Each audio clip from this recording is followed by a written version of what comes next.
Okay, guys, I'm sorry about this kind of homemade way to have to get this video to you, but I have tried for the last couple hours some different things, and after like take 755, I am just gonna try to let go of my perfectionistic tendencies and hope that it doesn't nauseate y'all that like the screen is moving a little bit, but also that you'll be able to hear, because whenever I was trying to screen record with just an audio, it wouldn't play the YouTube video. So with that, let's get started.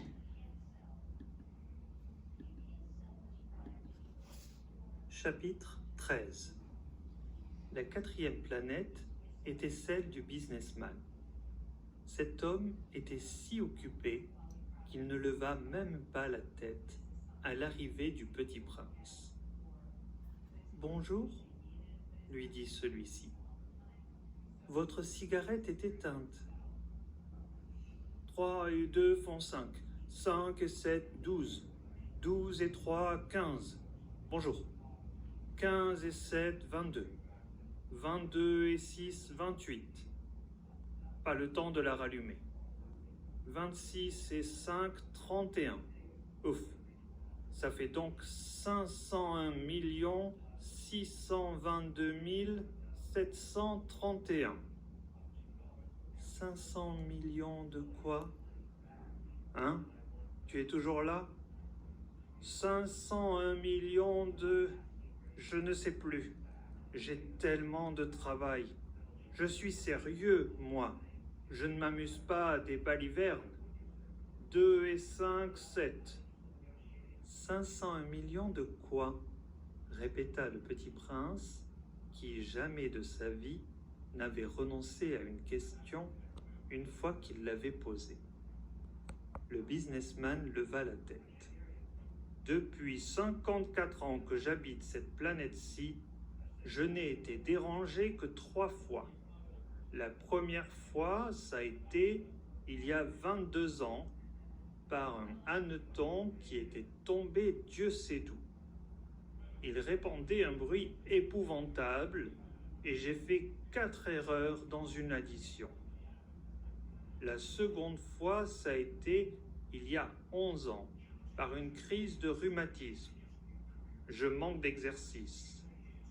Je n'ai pas le temps de flâner. Je suis sérieux, moi. La troisième fois, la voici. Je disais donc 501 millions... Millions de quoi? Le businessman comprit qu'il n'était point d'espoir de paix. Millions de ces petites choses que l'on voit quelquefois dans le ciel. Des mouches? Mais non, des petites choses qui brillent. Des abeilles? Mais non, des petites choses dorées qui font rêvasser les fainéants. Mais je suis sérieux, moi. Je n'ai pas le temps de rêvasser. Ah, des étoiles! C'est bien ça, des étoiles. Et que fais-tu de 500 millions d'étoiles? 501 622 731. Je suis sérieux, moi. Je suis précis. Et que fais-tu de ces étoiles? Ce que j'en fais? Oui. Rien. Je les possède. Tu possèdes les étoiles? Oui. Mais j'ai déjà vu un roi qui... Les rois ne possèdent pas. Ils règnent sur. C'est très différent. Et à quoi cela te sert-il de posséder les étoiles? Cela me sert à être riche. Et à quoi cela te sert-il d'être riche? À acheter d'autres étoiles, si quelqu'un en trouve. Celui-là, se dit en lui-même le petit prince, il raisonne un peu comme mon ivrogne. Cependant, il posa encore des questions. Comment peut-on posséder les étoiles? À qui sont-elles? Riposta grincheux le businessman. Je ne sais pas. À personne. Alors elles sont à moi, car j'y ai pensé le premier. Ça suffit? Bien sûr. Quand tu trouves un diamant qui n'est à personne, il est à toi. Quand tu trouves une île qui n'est à personne, elle est à toi. Quand tu as une idée le premier, tu l'as fait breveter, elle est à toi. Et moi, je possède les étoiles, puisque jamais personne avant moi n'a songé à les posséder. Ça, c'est vrai, dit le petit prince. Et qu'en fais-tu? Je les gère, je les compte et je les recompte, dit le businessman. C'est difficile, mais je suis un homme sérieux. Le petit prince n'était pas satisfait encore.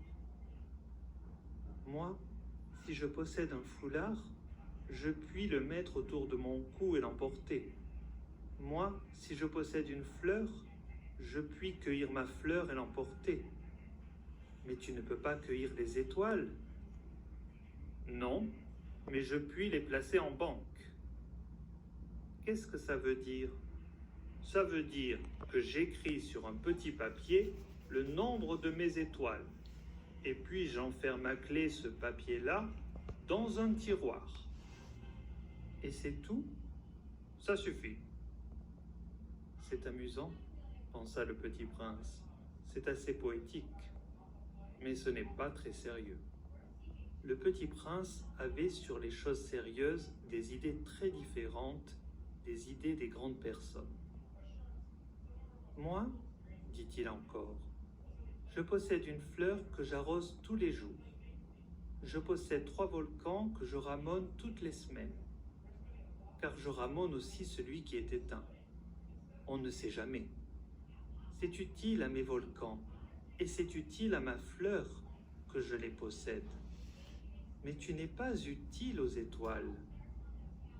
Le businessman ouvrit la bouche, mais ne trouva rien à répondre, et le petit prince s'en fut. Les grandes personnes sont décidément tout à fait extraordinaires, se disait-il simplement lui-même durant le voyage. Chapitre 14. La 5e planète était très curieuse. C'était la plus petite de toutes. Il y avait là juste assez de place pour loger un réverbère et un allumeur de réverbère. Le petit prince ne parvenait pas à s'expliquer à quoi pouvait servir, quelque part dans le ciel, sur une planète sans maison ni population, un réverbère et un allumeur de réverbère. Cependant, il se dit en lui-même: peut-être bien que cet homme est absurde. Cependant, il est moins absurde que le roi, que le vaniteux, que le businessman et que le buveur. Au moins son travail a-t-il un sens. Quand il allume son réverbère, c'est comme s'il faisait naître une étoile de plus ou une fleur. Quand il éteint son réverbère, ça endort la fleur ou l'étoile. C'est une occupation très jolie. C'est véritablement utile, puisque c'est joli. Lorsqu'il aborda la planète, il salua respectueusement l'allumeur. « Bonjour, pourquoi viens-tu d'allumer ton réverbère ?»« C'est la consigne, » répondit l'allumeur. « Bonjour. Qu'est-ce que la consigne ? » ?»« C'est d'éteindre mon réverbère. Bonsoir. » Et il le ralluma. « Mais pourquoi viens-tu de le rallumer ? » ?»« C'est la consigne, » répondit l'allumeur. « Je ne comprends pas, » dit le petit prince. « Il n'y a rien à comprendre, » dit l'allumeur. « La consigne, c'est la consigne. Bonjour. » Et il éteignit son réverbère. Puis il s'épongea le front avec un mouchoir à carreaux rouges. « Je fais là un métier terrible. C'était raisonnable autrefois. J'éteignais le matin et j'allumais le soir. J'avais le reste du jour pour me reposer et le reste de la nuit pour dormir. Et depuis cette époque, la consigne a changé ? » ?»« La consigne n'a pas changé, » dit l'allumeur. « C'est bien là le drame. La planète, d'année en année, a tourné de plus en plus vite et la consigne n'a pas changé. Alors, dit le petit prince, alors maintenant qu'elle fait un tour par minute, je n'ai plus une seconde de repos. J'allume et j'éteins une fois par minute. Ça, c'est drôle. Les jours chez toi durent 1 minute. Ce n'est pas drôle du tout, dit l'allumeur. Ça fait déjà 1 mois que nous parlons ensemble. 1 mois? Oui. 30 minutes. 30 jours. Bonsoir. Et il ralluma son réverbère. Le petit prince le regarda et il aima cette allumeur qui était tellement fidèle à la consigne. Il se souvint des couchers de soleil que lui-même allait autrefois chercher en tirant sa chaise. Il voulut aider son ami. « Tu sais, je connais un moyen de te reposer quand tu voudras. »« Je veux toujours, » dit l'allumeur, car on peut être à la fois fidèle et paresseux. Le petit prince poursuivit. « Ta planète est tellement petite que tu en fais le tour en 3 enjambées. Tu n'as qu'à marcher assez lentement pour rester toujours au soleil.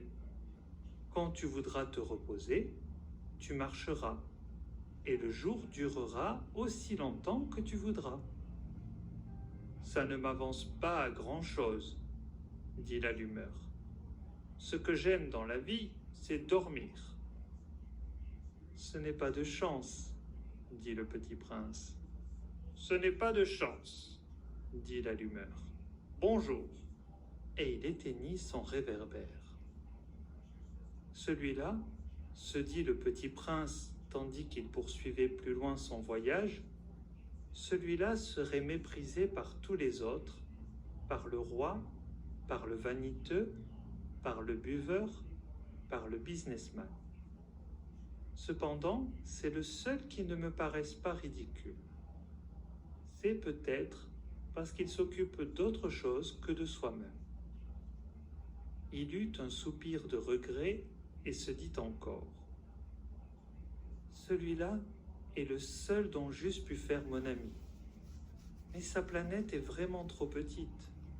Il n'y a pas de place pour 2. » Ce que le petit prince n'osait pas s'avouer, c'est qu'il regrettait cette planète bénie à cause, surtout, des 1440 couchers de soleil par 24 heures. Okay,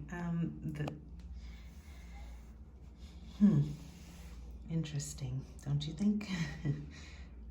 This little prince is going from planet to planet, and he's just observing and meeting the people that he sees, and he's found just weird people. But remember how they keep making the comparisons to grown-ups, how grown-ups say things. So you think about the guy who's just randomly counting, and he doesn't even have time. Of course, if you remember the context of the French, stereotypically, in the past mostly too, would smoke a lot, and so he didn't even have time from all his just counting, just like redundant, laborious, laborious work or whatever, to even stop and take care of, some small thing. The Tippler that they were referring to was a chapter that I skipped. It was super short, and the only purpose was this guy was just like, whoever was on that planet was like depressed, and he was, I guess Tippler was like a polite word for alcohol or alcoholic or something, but anyway, so there really just wasn't anything. It was a super short chapter anyway, so I just skipped it. So now he just keeps finding place after place. This one he likes the most, but he's just like, the same guy does this. It doesn't even make sense. He's just doing it over and over again. And just the whole, lazy and work hard. But he was really happy about all those sunsets. So more next week. Okay, take a little quick break or a little mental break and learn some different ways to say yes besides just oui, which is regular yes. There's ouais, which is just yeah, or whip, just like we'd say yep, oui, guess so, or mais oui, whenever you really want to reinforce. I think you've seen a lot of things in these chapters, lots of numbers, lots of different expressions. I think you really, you can recognize and understand them. That's got to be encouraging. You see whenever, I mean, we used this before, when someone asks you a negative question and you want to like counteract it with a positive or affirmative. So you would say yes, like on the contrary. So you would say si, of course, you know. D'accord is just all right or okay. Je suis d'accord is just like I agree with that, or that's good. Je ne dis pas non, like I didn't say no. Je ne dis pas non. Certainement, certainement, certainly, tout à fait, absolutely, tout à fait. Bien sûr que oui, bien sûr que oui, of course. And volontiers, volontiers, my pleasure.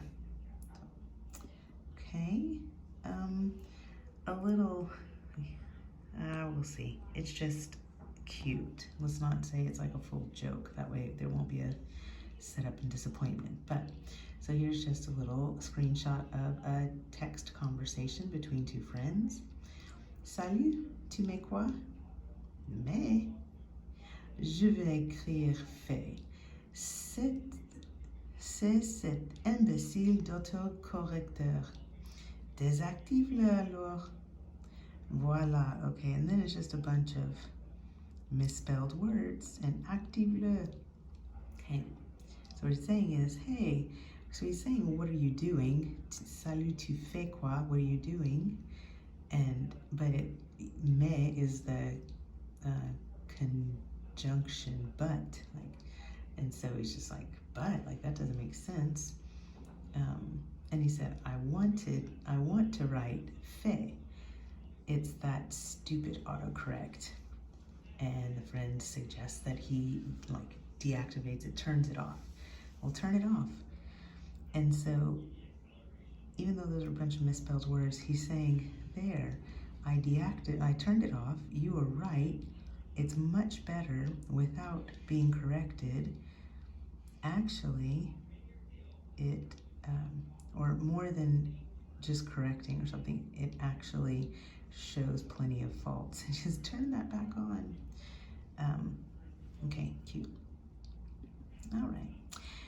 Our famous French person for today is Marie Curie, who's a physicist and chemist. Sorry about that spacing. She lived from 1867 to 1934, also called a mother of physics because she accomplished so much. Funny thing is, she's not actually French. She's Polish. She became a naturalized French citizen when she married Pierre Curie, which is where she got her French name. And he was a scientist, and of course you know that she was too. So she and her husband were credited with discovering polonium and radium, polonium named after her native Poland. And she actually was the one who came up with the term radioactive. She invented mobile X-ray units that were used, I don't know, like 700 or 800 of them throughout World War II, realizing that these soldiers needed like accurate, you know, just they needed to know what was going on with them. She had many, many firsts, great accomplishment. She was the first woman to earn a Nobel Prize. She was the first woman, or first person, excuse me, to earn 2 Nobel Prizes in different fields. I think it was in chemistry and physics, if I'm not mistaken. She, after the death of Pierre Curie, her husband, she became the, okay, I can't remember which, if she became a professor at the University of Paris, which she was the first woman to be that. I do believe that she took his place, and which was also a department chair.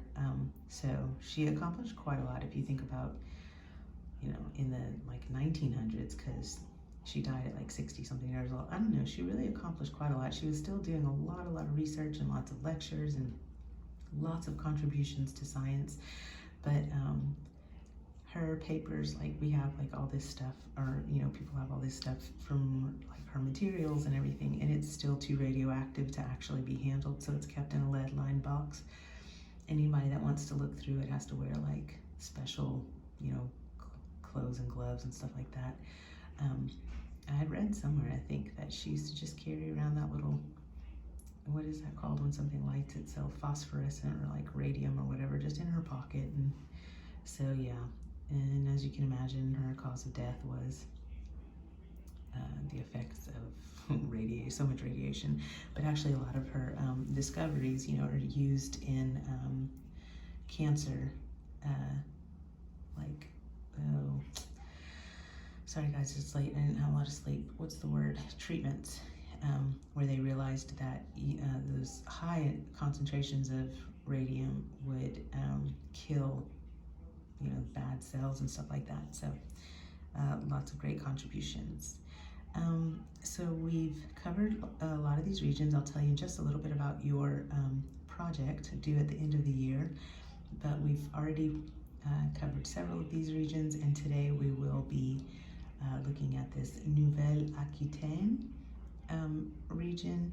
I specifically put the arrow down here because the region that we're going to be looking at actually covers this very, very south of France and northern part of Spain. And if you remember from our geography, the Pyrenees mountains are all along here, so got some interesting place to learn about. And that is, let's see, it's the Basque people. I'm not sure if you've ever heard it. It's like this interesting combination of, they have their own language, which is not actually tied to any other European language. And I don't know if everybody always just, you know, claims to be the oldest group of people or whatever, but they do. These Basque people do go back, you know, really far. And because of their location, like in this mountainous region and stuff, they stayed, you know, pretty secluded for a really long time. And now as everything kind of, you know, opens up and travel and stuff like that, they've actually got a lot of Basque diaspora in the United States and, you know, some other countries around the world where there are groups of people who have this, you know, lineage or whatever. But the real Basque people say that you're only Basque if, or in the Basque region, they say you're only Basque if you know the language, which is completely different. And I have 2 videos. Hopefully it won't run too long. I just put them both just in case I was going to decide, but they both have something good to offer. The independent-minded Basques are notorious for being headstrong. But as a culturally and linguistically unique land surrounded by bigger and stronger nations, the Basques have learned to compromise while maintaining their identity. Much unites the Spanish and French Basque regions. They both share a striking Atlantic coastline with communities reaching far into the Pyrenees. They have the same flag, similar folk music and dance, and a common language spoken by about 500,000 people. And both, after some struggles, have been integrated by their respective nations. The French Revolution quelled French Basque ideas of independence. And in the 20th century, Spain's General Franco attempted to tame his own separatist-minded Basques. But in the last generation, things are improving. The long-suppressed Basque language is enjoying a resurgence. And because the European Union is interested in helping small ethnic regions as well as big countries, the Basques are enjoying more autonomy. So just who are the Basques? Sure, you can still find a few beret-capped shepherds that fit the traditional cliché, but the vast majority of Basques are modern and relatively prosperous city dwellers. Widespread Spanish and French immigration has made it difficult to know who actually has Basque ethnic roots. Locals consider anyone who speaks the Basque language to be Basque. If you know where to look, Basque customs are strong and lively, perhaps nowhere more so than in one of their favorite sports, called jailai. Players use a long wicker basket to whip a ball, smaller and far harder than a baseball, off walls at more than 150 miles per hour.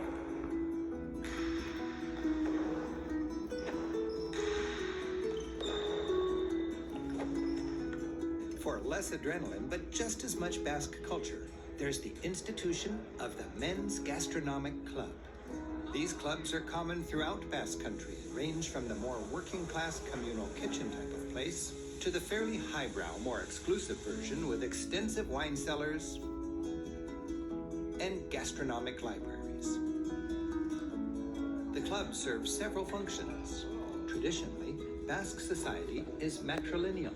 Women run the show at home. These provide a men's night out.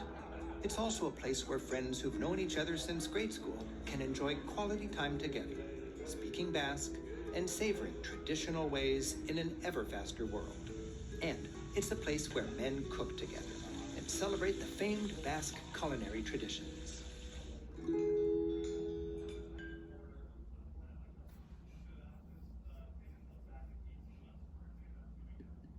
The independent-minded Basques are... There we go.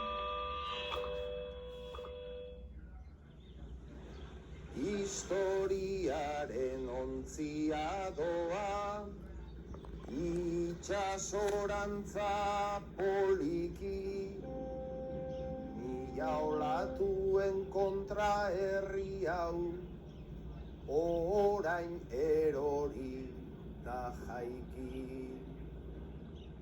Gure herria egina dago, zoritxarrean bizati, baina itxasoak elkartzen gaitu, lehen orain eta beti. Basque Country is a cultural island. The French in the north, the Spanish in the south, they're Latin. And the Basque, originally we're not Latin. That makes us different. Nobody is able to tell us, what's going on with our origins.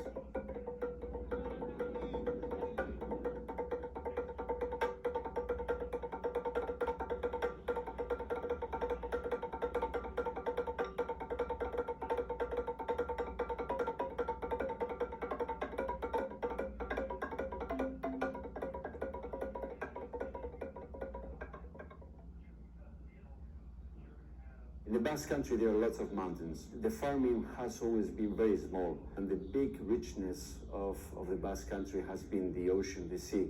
You see, boat building was the most important activities for Basque for many centuries, and this activity has disappeared. That's why we created Albaola Society. The purpose of this place is to preserve Basque maritime heritage, and also to restore and build replicas of historical boats. Txalupa zahar bat bere zulo eta guzi, ikusi eta badaukagu zer ikasi. Gero aldian ere nahi badugu bizi, zer izan ginen jakin behar da lehenbizi. We always try to create awareness about our activities, and we said, well, let's get in touch with a bertsolari. It's like improvised poetry. Kontatzen badakienez nago seguru, Jo nau beti izan da nahiko txoriburu, ze bero ta ze kristo ondo pasa dugu. Ze bero ta ze kristo ondo pasa dugu. The storytellers, the bertsolaris, will talk about any subject under very strict rules of rhythm and metrics. It goes back and forth. One bertsolari, he says something, and then the other one, will answer to him right away. It is very, very popular. And which is amazing is how good they are. And it's fantastic, how they can. I would say I would define the bertsolaris as something magical, something really magical. It's amazing. It depends on us to take care of our identity. Our main axe is our language. Our language is what makes us Basque. And then, together with the language, there are many, many aspects. Like the one we care about is maritime.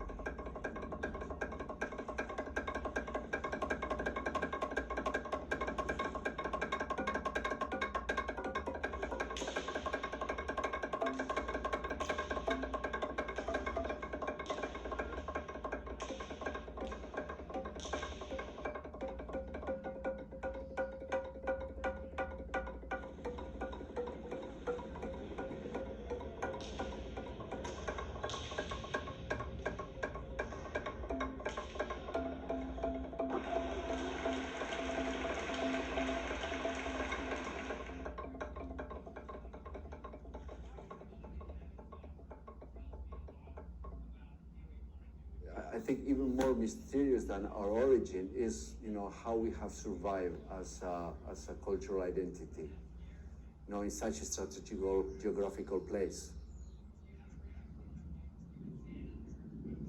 Euskal Herria herri zar bat da, herri zarrenen neurriko, milaka urteko hizkuntza bat du, bere bihotzean tinko.